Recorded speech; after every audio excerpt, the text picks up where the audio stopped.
आज शिव गुरु परिचर्चा में एक गुरु बहना के द्वारा कुछ जिज्ञासावश प्रश्न रखा गया है। उस पर वीडियो बनाने से पहले सर्वप्रथम अपने गुरु शिव के चरणों में प्रणाम निवेदित करता हूँ। दृश्य अदृश्य सभी गुरु भाई गुरु बहना के चरणों में प्रणाम निवेदित करता हूँ। साहब हरिद्रानंद दीदी नीलम आनंद के चरणों में प्रणाम निवेदित करता हूँ। सीनियर संजय कुमार यादव के चरणों में प्रणाम निवेदित करता हूँ। आज का जो विषय है वह है शिव सृजन भी है और विनाश भी, शिव मंदिर भी है और श्मशान भी, शिव आदि भी है और अनंत भी। आप आध्यात्मिक रूप से विश्लेषित करें। यह 6 शब्द शिव के संदर्भ में आध्यात्मिक दृष्टिकोण से मैं शिव शिष्य मनोज कुमार अपने गुरु आदेशित विचार को आप तमाम गुरु भाई गुरु बहना के बीच रख रहा हूं। यदि यह विश्लेषण आपके दिल के करीब तक पहुंच जाए तो मेरा जो चैनल है या वीडियो का शिव शिष्य बने, इसे सब्सक्राइब कर लेंगे, लाइक कर लेंगे और अन्य व्यक्ति जो शिव को आज तक गुरु नहीं बनाए हैं उन तक विचार पहुंचाने के लिए शेयर कर देंगे। इसके लिए मैं सदा आभारी रहूँगा। जैसा कि हम गुरु भाई गुरु बहना जानते हैं, शिव एक ब्रह्मांडीय ऊर्जा का अंश है। शिव का अर्थ होता है कल्याण करना, और कल्याण की व्यापकता में जब हम जाते हैं तो हम पाते हैं कि इस संसार में सभी प्राणी जीव पेड़ पौधे वनस्पति जो सजीव है वह शिव के अंश है। प्रत्येक जीव में यह सामर्थ्य उस परमात्मा ने दिया है, वह अपने जैसे जीव की उत्पत्ति कर सकता है। अर्थात जीव हो या वनस्पति अपने जैसे जीव की जब उत्पत्ति करता है तो वह सर्जन करता है। शिव सर्जन करता है और इस संसार में जब उत्पत्ति हो जाती है उनकी, विविध प्रकार के भोग को भोगते हुए अपने कर्म फल को करते हुए पाते हुए जिस दिन इस संसार से विदा होता है, जिसे हम संक्षेप में कहें तो मृत्यु को प्राप्त करता है, निर्वाण को प्राप्त करता है, वह विनाश भी है।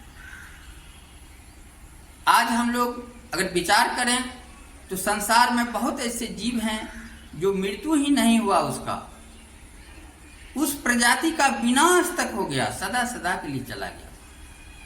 इसे अगर हम भौगोलिक दृष्टि से भी जांचेंगे तो वह ब्रह्मांडीय ऊर्जा जो हमारे पृथ्वी के अंदर है, जब एक सागर में या स्थल में ज्वालामुखी उद्गार के रूप में नए नए स्थलाकृति को संरक्षित करता है तो वह सर्जन है। और जब टेक्टोनिक दृष्टिकोण से समाहित हो जाता है, धरातल में घुस जाता है और सदा सदा के लिए विनाश होकर के पुनः लावा बन जाता है, उस दुर्बल क्षेत्र में पहुंच करके वह विनाश है, जो कभी फिर स्थल बनने की उम्मीद नहीं करता है। और इस चीज को हम व्यापकता से अलग जानेंगे।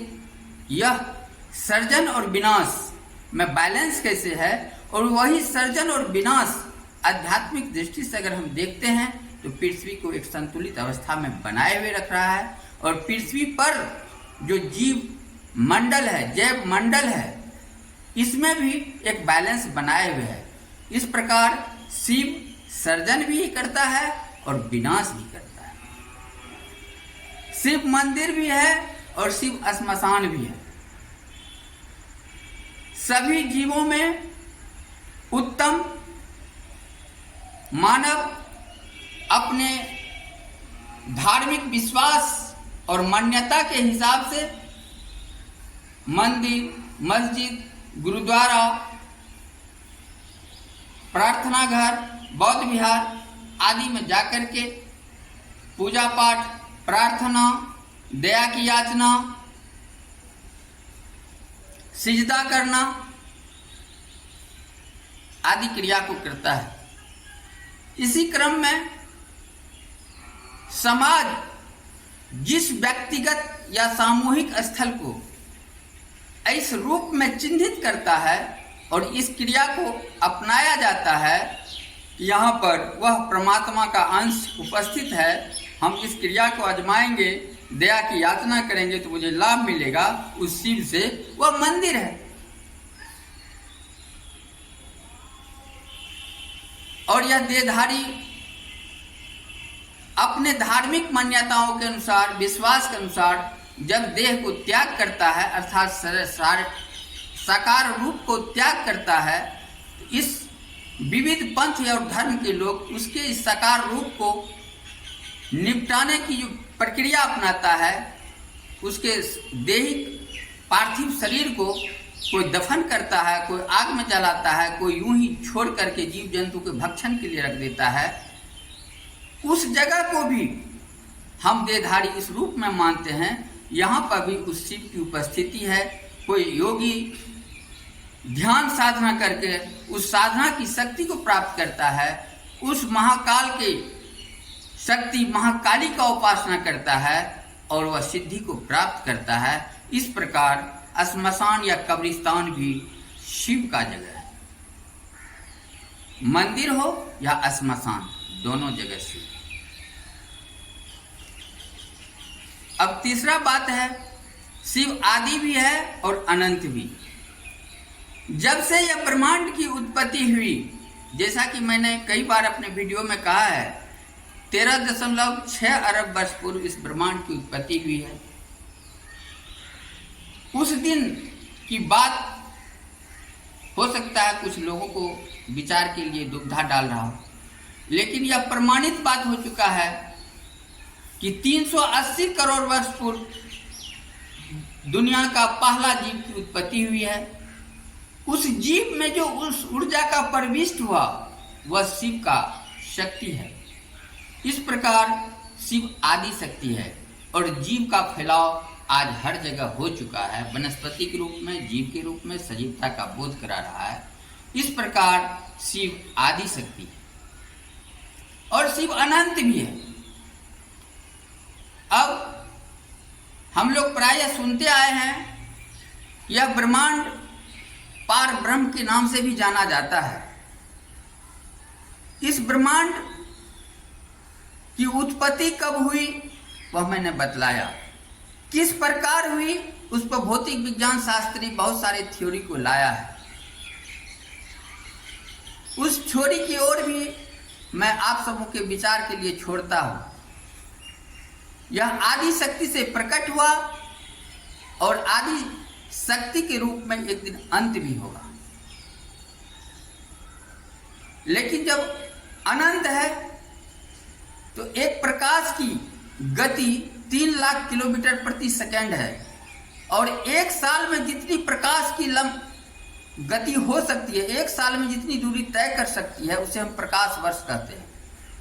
इस ब्रह्मांड की आदि से लेकर अंतिम छोर तक कितने प्रकाश वर्ष लगेंगे इसका कोई अता पता नहीं है। इस प्रकार यह शिव अनंत है।